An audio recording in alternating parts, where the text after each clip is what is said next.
बघा, बुधवारी दिनांक 10 डिसेंबर रोजी युनेस्कोची जी एक बैठक झालेली होती, दिल्लीतील लाल किल्ला परिसरामध्ये ही बैठक आयोजित करण्यात आली होती. आणि या बैठकीमध्ये जागतिक वारसा म्हणून आपला दिवाळी हा सण याची नोंद करण्यात आलेली आहे. दिवाळी ह्या सणाची परंपरा जागतिक वारसा स्थळाच्या किंवा जागतिक वारसामध्ये त्याची नोंद केलेली आहे अशी घोषणा करण्यात आलेली आहे.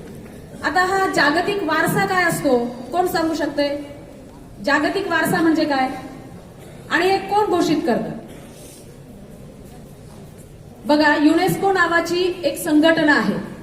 या संघटनेमध्ये जगभरातील 194 देश सदस्य आहेत आणि 12 सहकारी सहाय्यक देश आहेत.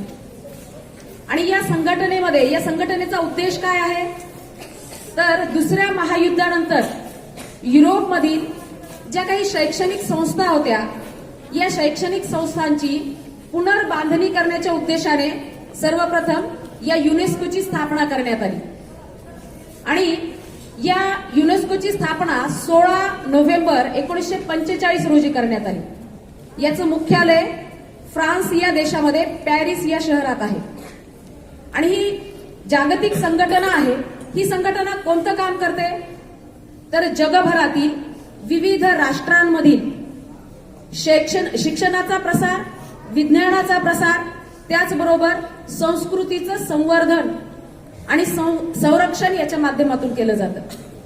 म्हणजे विज्ञान, शिक्षण आणि संस्कृती आणि मानवांमधला संवाद याच्या माध्यमातून जागतिक शांतता आणि सुरक्षा याचं हे प्रदान करण्याचं काम हे युनेस्को करत असते.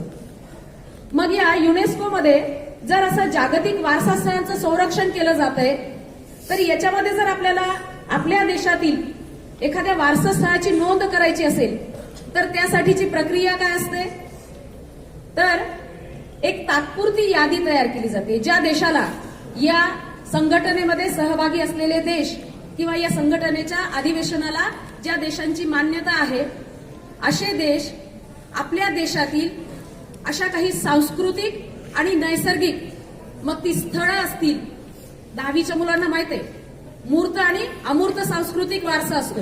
मूर्त म्हणजे काय, जे आपल्याला उघड्या डोळ्यांनी दिसतंय, ज्याला आपण स्पर्श करू शकतो. आणि अमूर्त म्हणजे ज्याला आपण स्पर्श करू शकत नाही, उघड्या डोळ्यांनी दिसत नाही. मग हे अमूर्त सांस्कृतिक वारसा म्हणजे काय असतो, जे आपल्या वैशिष्ट्यपूर्ण परंपरा आहेत, सण उत्सव साजरे करण्याच्या पद्धती आहेत, किंवा आपल्या विविध बोलीभाषा आहेत, मंत्र पठनाची पद्धती आहे, याला आपण काय म्हणतो अमूर्त सांस्कृतिक वारसा असं म्हणत असतो.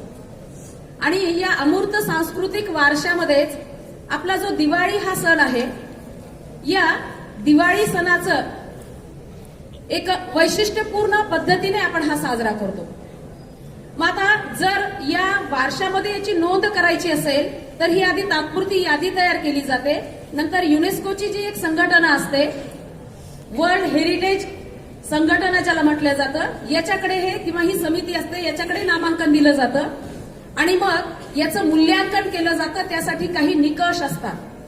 हे निकष कोणते असतात तर ज्या एखाद्या घटनेचा किंवा ज्या एखाद्या स्थळाचा, ती सांस्कृतिक असेल किंवा नैसर्गिक असेल, याचा जर आपल्याला जागतिक वारसा म्हणून नोंद करायचा आहे तर त्याचे जे काही निकष आहेत ते म्हणजे हा वारसा हा अद्वितीय असला पाहिजे. त्याचबरोबर जगभरातील, फक्त आपल्या देशातच नाही तर आपल्या राष्ट्राच्या सीमा ओलांडून जगभरातील मानव जमातीसाठी असा अद्वितीय आणि अपवादात्मक तो असला पाहिजे. त्याचबरोबर याचं मूळ स्वरूप हे मूळ स्वरूपामध्ये किंवा मूळ मूल्यामध्ये ते अस्तित्वात असलं पाहिजे. त्या देशाने त्याचं संरक्षण केलेलं असलं पाहिजे.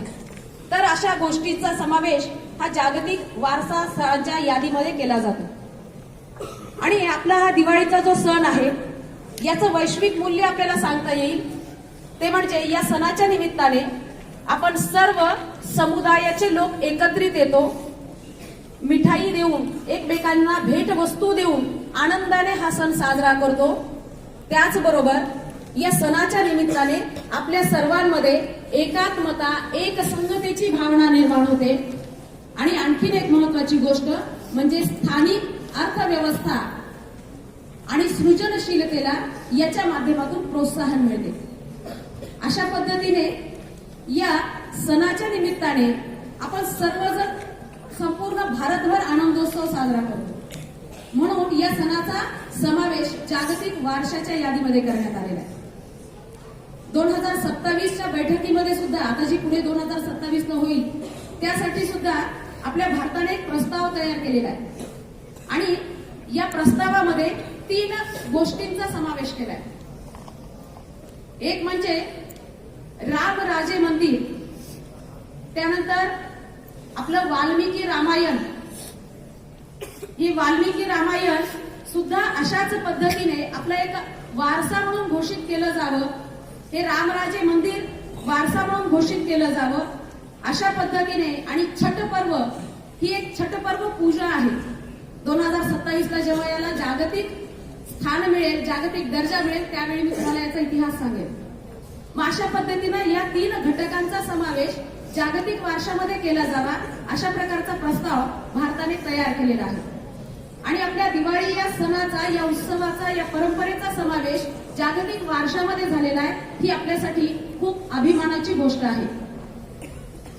एवढं बोलून मी थांबते. धन्यवाद. अशा प्रकारच्या काही बातम्या जर तुम्हालाही माहिती असतील, अशा गोष्टी तुमच्याकडे असतील तर त्या नक्की इथे येऊन सगळ्यांना सांगायच्या आहेत. धन्यवाद.